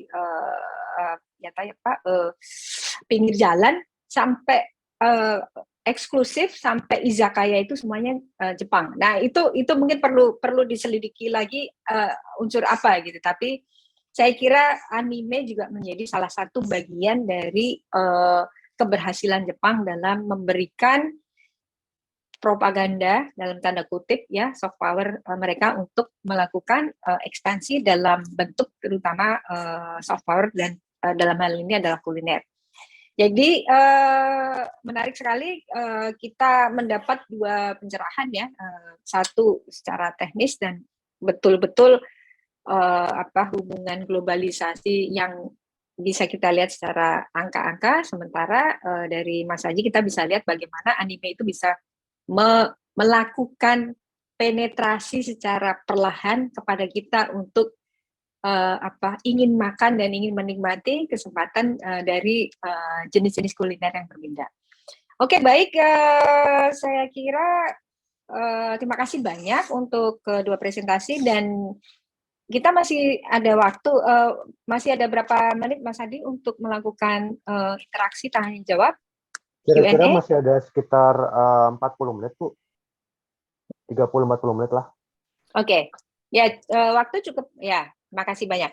Jadi waktu cukup panjang, kita boleh bertanya-tanya, mungkin boleh di chat juga boleh, kemudian boleh juga kalau mau langsung open mic juga silahkan. Kita buka sesi untuk tanya jawab. Silakan bagi yang berminat untuk melakukan tanya jawab. Silakan.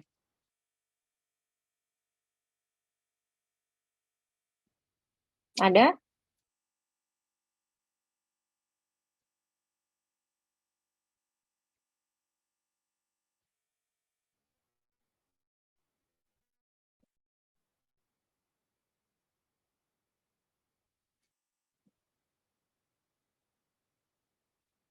Oke, mungkin tadi saya sedikit saya izin untuk sedikit ini ya.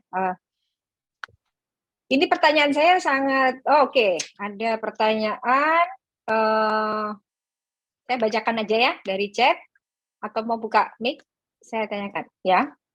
Oke, selamat siang Bapak Ibu, saya Leoni dari Universitas Nasional. Izin bertanya, apakah ada makanan hasil adaptasi dari makanan Indonesia? Silakan, siapa dulu ini yang mungkin bisa menjawab? Mungkin Mas Eka, silakan, monggo. Mas Haji, silakan. Makanan Jepang hasil adaptasi dari makanan Indonesia. Apa ya, kalau sekarang ini mungkin sudah banyak sekali ya, kayak misalkan ya kalau kita perhatikan juga dari produk-produk roti buatan Jepang ya, patisie Jepang itu banyak juga yang sudah mulai memasukkan ya gaya-gaya Indonesia ke dalamnya gitu ya.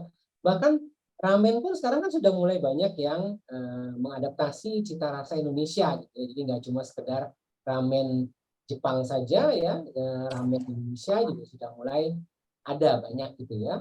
Mungkin kalau secara umum sih hasil adaptasi globalisasi seperti ini ya mungkin seperti itu kali ya. Kalau secara khusus apa kira-kira ya?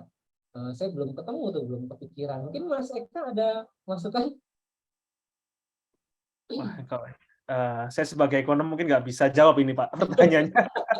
Tapi saya pernah itu melihat di YouTube itu kalau nggak salah itu disiarkan oleh NHK atau yang lain saya lupa itu dia meliput itu satu restoran Jepang di suatu kota di Jepang juga itu kebetulan tuh ownersnya dia pernah tinggal di Indonesia kemudian setelah itu dia kembali ke Jepang akhirnya dia melakukan semacam fusion ya jadi makanan Jepang cuma kayak dipadukan dengan cita rasa Indonesia itu. Apa mungkin itu yang dimaksud. Terus yang kedua juga ini saya nggak tahu ya, mungkin tapi sekaligus mungkin saya bisa klarifikasi begitu. Dulu waktu saya pernah ke Okinawa itu kan saya ada menemukan satu makanan itu yang disebut sebagai campuru apa itu ya. Nah itu kalau sekilas saya melihat tuh merasa bentuknya seperti nasi campur di kita gitu. Dan ketika saya tanya campur itu artinya apa? Mereka bilang itu mix itu. Tapi saya berpikir tuh apa ini jangan-jangan nasi campur ya itu. Kenapa? Karena bannya itu dia kok itu pakai kalau di kita itu apa istilahnya toge itu ya yang pahit itu. Pare, Nah, saya tahu. Apakah itu juga termasuk pengaruh Indonesia ke dalam makanan Jepang atau tidak? Itu kalau saya makan Okinawa ya, nasi makan Okinawa ya nasi goya campur ya. Memang katanya Goya campur itu namanya Pak. Ya. Konon sih katanya ada pengaruh juga ya karena Okinawa itu kan ibaratnya agak ke Asia ya dia dibandingkan lebih ke Asia Tenggara ya dibandingkan dengan Jepang gitu ya sehingga ada memang katanya sedikit percampuran kuliner antara Okinawa dengan Indonesia gitu ya kayak nasi campur dengan goya campur itu mirip gitu karena sama-sama pakai pare, pakai toge yang dicampur mirip kan nasi campur seperti itu.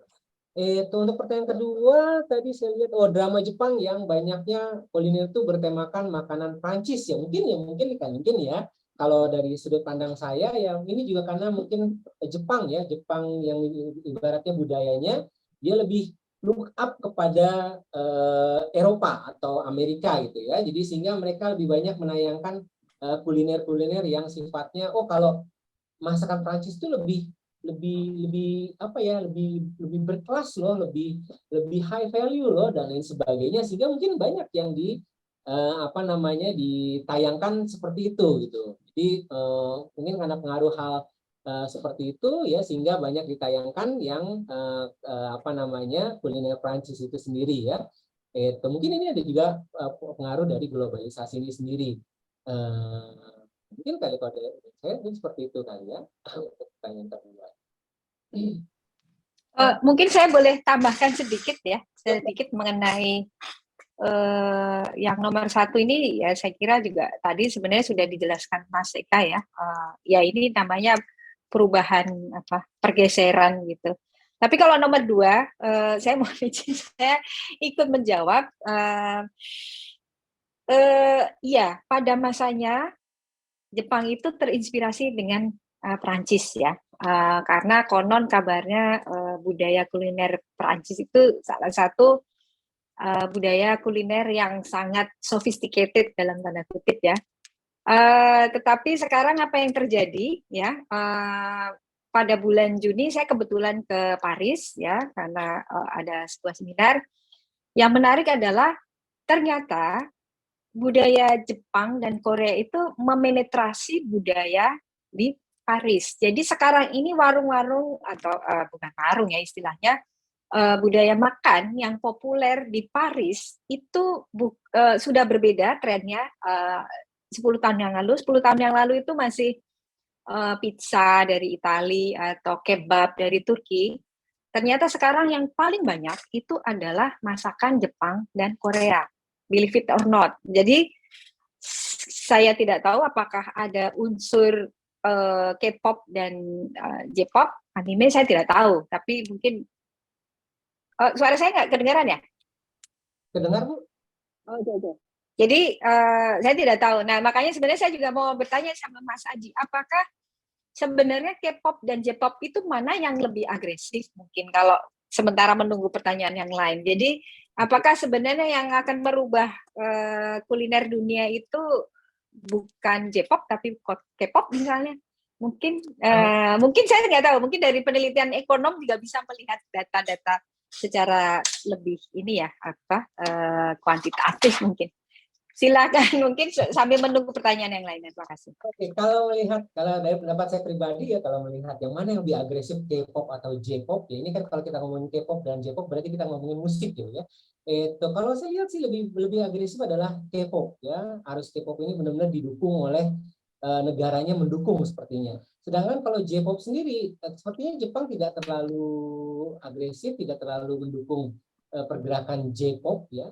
J-pop ini kebanyakan juga kalau kita lihat dia mengglobalnya itu lewat internet dan banyakkan juga dari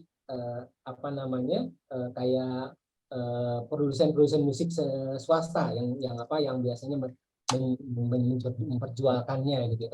Tapi kalau kita lihat kalau K-pop ini seakan-akan sorry saya potong sedikit. Maksud saya bukan musiknya tapi budaya. Jadi kalau ya drakor itu juga budaya populernya ya, tapi kita kan hanya untuk membedakan konteksnya itu ini bukan hanya musik aja. Sorry maaf. Maksudnya kan kalau Korea itu memang secara spesifik ini dengan kita dengan Japan Foundation secara spesifik Korea itu memiliki budget khusus untuk melakukan penetrasi budaya soft power tadi. Jadi sekarang ini mana yang lebih ya, kita bukan perang ya, kita bukan perang soft power, tapi menurut pendapat pribadi aja. Mungkin sambil menunggu pertanyaan yang lainnya, ya silakan.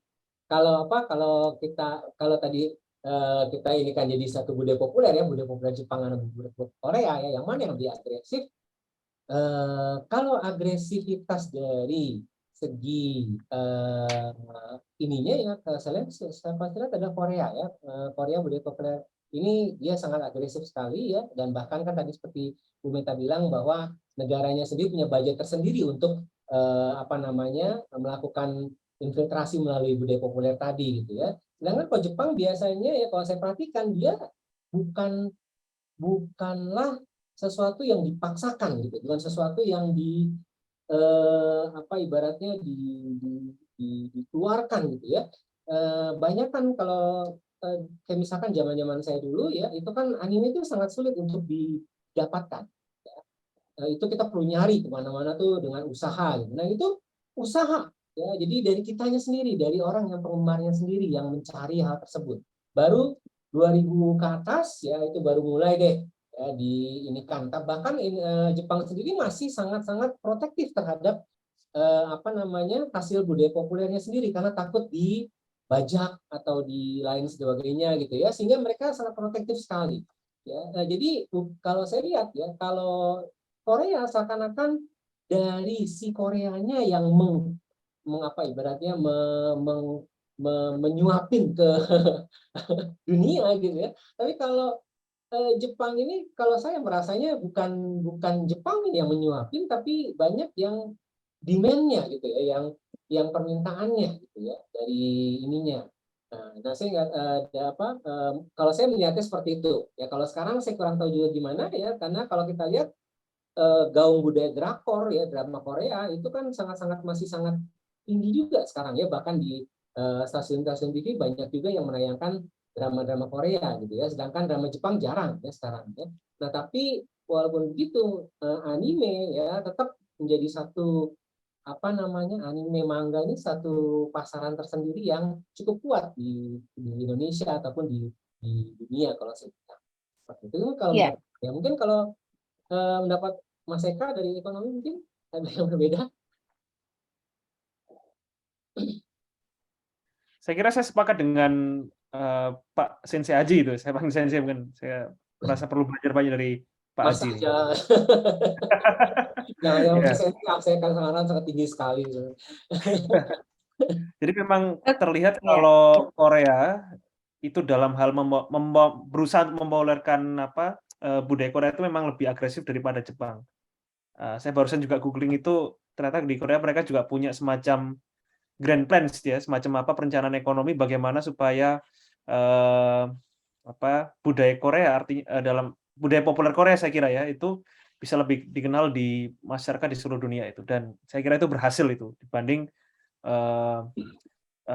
budaya Jepang yang coba didorong oleh pemerintah. Jadi kalau saya melihatnya untuk budaya Korea ini itu dibantu oleh pemerintah, tapi kalau untuk yang budaya Jepang yang diekspor keluar itu saya kira peran pemerintahnya lebih kecil daripada yang dari Korea itu.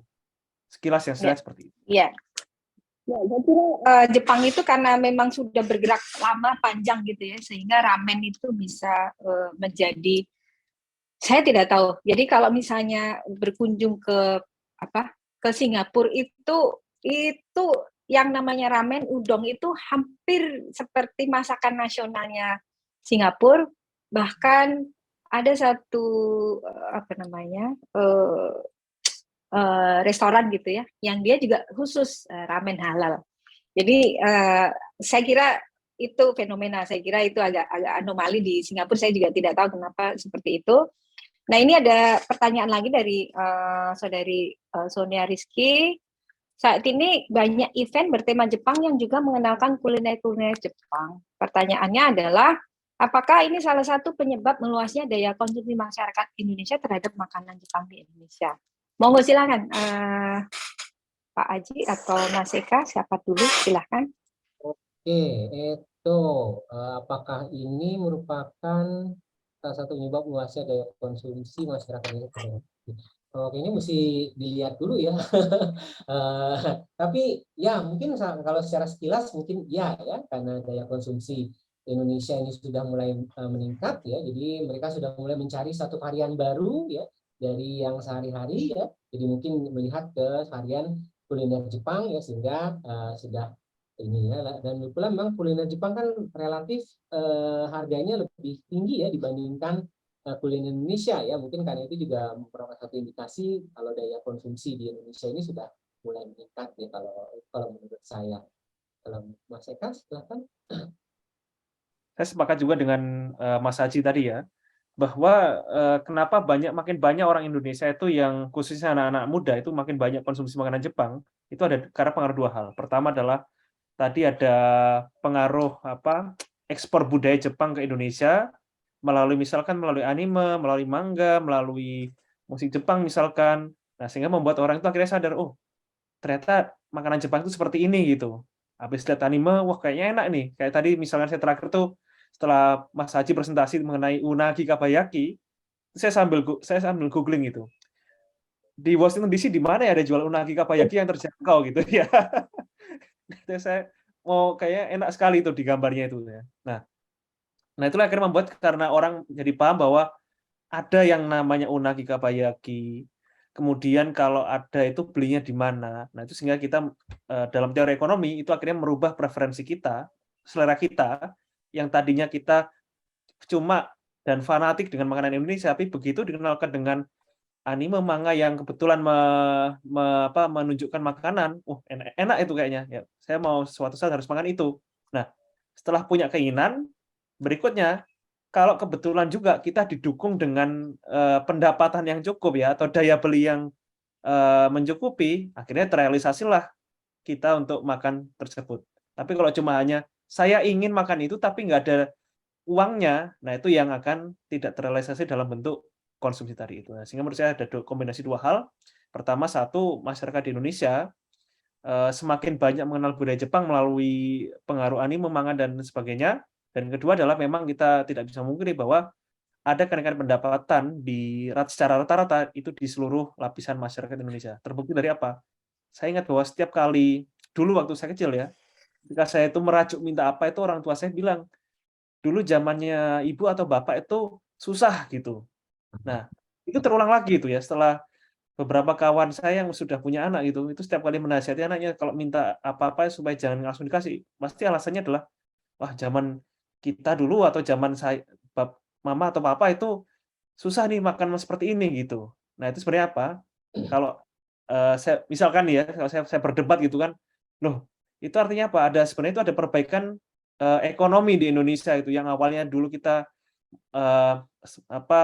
kopi itu paling hanya kopi yang 2000-an, sekarang ada kopi Starbucks, kemudian kopi-kopi lain. Nah, itu berarti memang menunjukkan bahwa ada perbaikan ekonomi secara rata-rata di masyarakat Indonesia. Dan dua hal ini yang saya kira itu mempengaruhi kenapa semakin banyak orang Indonesia, khususnya generasi muda, yang sekarang bisa beli makanan Jepang yang harganya menurut saya itu ya ada yang sangat mahal, tapi secara umum dia relatif lebih mahal daripada makanan lokal. Terima kasih banyak pencerahannya. Kalau saya sih jawabannya bisa ya dan bisa tidak sih sebenarnya, karena menurut saya anime atau drama Jepang itu kan sudah bergerak panjang, dan ini Jepang itu mengambil mengambil hasil dari entah itu propagandanya atau apa, saya tidak tahu. Jadi itu salah satu hasil yang dicapai. Sekarang orang menjadi penasaran. Kemudian kalau Korea saya kira memang mereka agresif, dan ingat pula bahwa Jepang itu adalah salah satu negara yang investor tertinggi di Indonesia. Jadi itu pasti ada hubungannya ya Mas Eka ya, pastinya ya, karena tidak mungkin tidak ada makan siang gratis gitu kasarnya kayak gitu. Oke, dan mungkin saya tidak tahu ya, mungkin untuk penggemar kopi, kopi Toraja dengan sistem brew cara Jepang. Mungkin ini salah satu globalisasi yang menurut saya mungkin jawaban untuk tadi. Apakah ada yang mempengaruhi? Saya kira kopi Toraja, kopi Mandeling itu sangat mempengaruhi industri perkopian di Jepang. Jadi UCC itu mengambil kopi dari Sumatera Utara, Mandeling, sementara untuk Key Coffee itu mengambil dari Toraja. Jadi dua industri ini, dua produsen kopi terbesar di Jepang itu dua-duanya menggunakan kopi dari Indonesia. Jadi ini tambahan tadi kalau pertanyaan apa yang ini, saya kira kopi Indonesia itu sangat mempengaruhi perkopian di Jepang. Oke, ada lagi pertanyaan? Silahkan kalau ada, silahkan. WK izin untuk menjawab pertanyaannya si Sonia yang pertama nih ya, yang Silakan. apakah mengganti bahan makanan masakan Jepang dalam pembuatan misalkan mirin dan lain itu udah satu globalisasi. Ya kalau saya bilang iya ya, ini adalah satu globalisasi. Saya pernah penelitian ke Marugame ya. Jadi saat itu saya menginterview ininya ya, yang punyanya. Ya itu katanya mereka harus mengganti mirinnya ya, karena mirin di Indonesia ini kan apa namanya, non halal ya, tidak halal ya, haram ya, karena ada ininya ya, alkoholnya ya, sehingga mereka harus memproduksi sendiri akhirnya mirin yang tidak ada alkohol, non alkohol ya. Jadi sehingga mereka memakai mirin yang halal sehingga dapat sertifikasi halal. Nah kayak model seperti itu adalah sebenarnya globalisasi ya, karena sebenarnya kalau udon ya pakai mirin ya mirin Jepang ya biasa aja gitu ya, yang tidak halal yang dia pakai gitu. Tapi ketika dia masuk ke Indonesia ya, masuk ke Asia di mana notabene apa namanya, Asia Tenggara ini lebih dominan Muslim ya, sehingga mereka mau tidak mau ya yang non halal ini harus dihalalkan ya.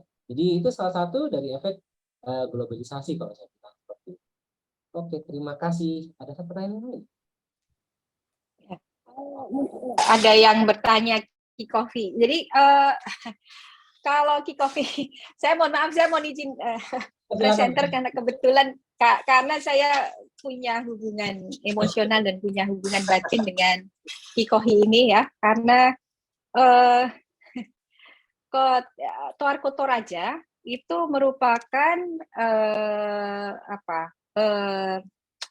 jadi di Jepang itu ada dua produsen kopi terbesar ya, UCC itu kalau nggak salah Uemura kopi apa gitu ya. Kemudian Kikohi ini sebenarnya pemiliknya namanya Kimura. Nah kalau di Jepangnya coba cari ki-nya itu pakai apa, ki kunci ya dalam bahasa ini. Kikohi itu banyak sekali kita bisa temukan di seluruh negara Jepang, dan itu semua kopi Torajanya diambil dari Toraja. Ini sedikit ada, saya mohon maaf ya, ini ada hubungan hubungan sejarah Indonesia Jepang sebenarnya dari bagian Kikofi ini, karena Kikofi ini sebenarnya dulu dimiliki oleh seseorang bernama Miurajo dan Kishi, yang dia membuka sebuah perkebunan di Rantepao, di Barupu, di Toraja. Nah, kemudian kopi ini kemudian karena ya berbagai macam ya perang apa segala macam itu hilang. Nah, Kimura Sang ini yang pemilik pabrik ini kemudian mencari legenda atau mitos mengenai kopi ini ke Toraja tahun 70-an, dan dia akhirnya menemukan sebuah perkebunan yang masih terpelihara kecil, dan kemudian dia kembangkan, dan inilah yang kemudian menjadi kopi Toraja. Dan mungkin kalau mendengar cerita ini kita semua akan shock, tapi kopi Toraja itu pernah patennya diambil oleh Toarko Toraja.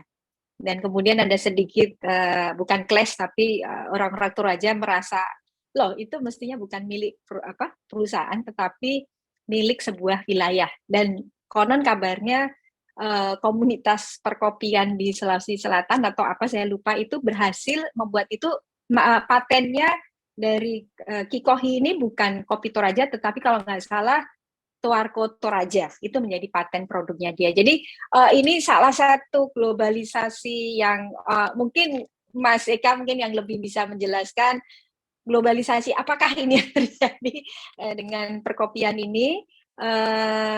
Tapi ini salah satu yang menurut saya salah satu industri kuliner yang kemudian sangat mengubah. Jadi kopi Toraja itu terkenalnya gara-gara Kikohi. Jadi kita harus berterima kasih pada Toraja Kikohi ini yang akhirnya mempopulerkan kembali kopi Toraja. Mohon maaf ini kebetulan karena ada yang tanya ini mengenai Kikohi ini. Begitu mungkin ada yang bertanya lainnya, silahkan.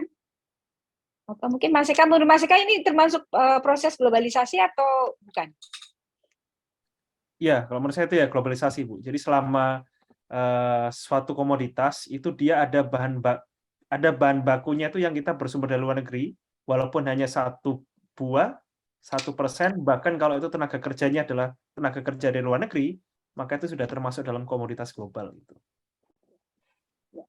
Mungkin saya juga nambahkan sedikit, Bu. Tadi yang terkait pertanyaan dari Mbak Sonia Rizky saya kira ya, apakah mengganti bahan dasar makanan dalam bahasa Jepang, dalam masakan Jepang itu dengan sertifikasi halal termasuk globalisasi? Saya kira iya. Kenapa? Karena menurut saya ya, karena apa alasan banyak restoran Jepang di Jepang itu yang melakukan proses sertifikasi halal adalah motif ekonomi. Sebelum COVID seperti yang tadi kita lihat, Desember 2019 itu ada 60.000 orang Indonesia yang berkunjung ke Jepang untuk wisata. Ambillah misalkan yang Muslim 40.000 itu ya. Muslim Indonesia 40.000. Saya lihat juga statistiknya Malaysia, warga negara Malaysia yang ke Jepang itu sekitar itu juga bahkan lebih tinggi. Kita bisa bilang ada sekitar paling tidak 80.000 Muslim yang ke Jepang setiap bulan itu di tahun 2019. Tambahkanlah 20.000 orang itu yang dari Muslim Timur Tengah dan Turki misalkan, maka menjadi 100.000. Nah, 100.000 orang dalam 1 bulan, mereka kan pasti cari makan itu ya. 100.000 orang kalau misalkan 1 kali makan kita ambillah 1.000 yen untuk makan siang, maka nilai ekonominya kita punya sekitar 100.000 yen dalam 100.000 yen 1 kali makan itu, makan siang aja gitu. Nah, berapa rupiah kira-kira? Kalau kalian sekarang dengan kursnya adalah 120 rupiah, maka nilai ekonominya adalah 100.000 orang Muslim yang mereka mencari makanan halal di Jepang, itu kalau 1 kali makan siang aja 1.000 yen, itu nilai ekonominya berapa? Itu sekitar 12 miliar gitu ya, 1 kali makan itu. Jadi bayangkan kalau misalkan mereka berkunjungnya paling tidak 5 hari, kemudian makan 3 kali sehari itu. 12 miliar kali 3, sehari 36 miliar, kalikan 5 hari. Sudah ratusan miliar, apalagi kalau misalkan berkunjungnya seminggu. Jadi bisa dibayangkan potensinya kenapa banyak restoran sebelum COVID-19 itu mereka mulai merambah produk halal ya, karena sangat gede, ratusan miliar potensinya industri halal di Jepang untuk menangkap turis-turis Muslim ini gitu. Oke, ya. Terima kasih banyak Mas Eka. Mungkin masih ada pertanyaan lagi yang ingin ditanyakan, silahkan. Atau ada yang langsung open mic.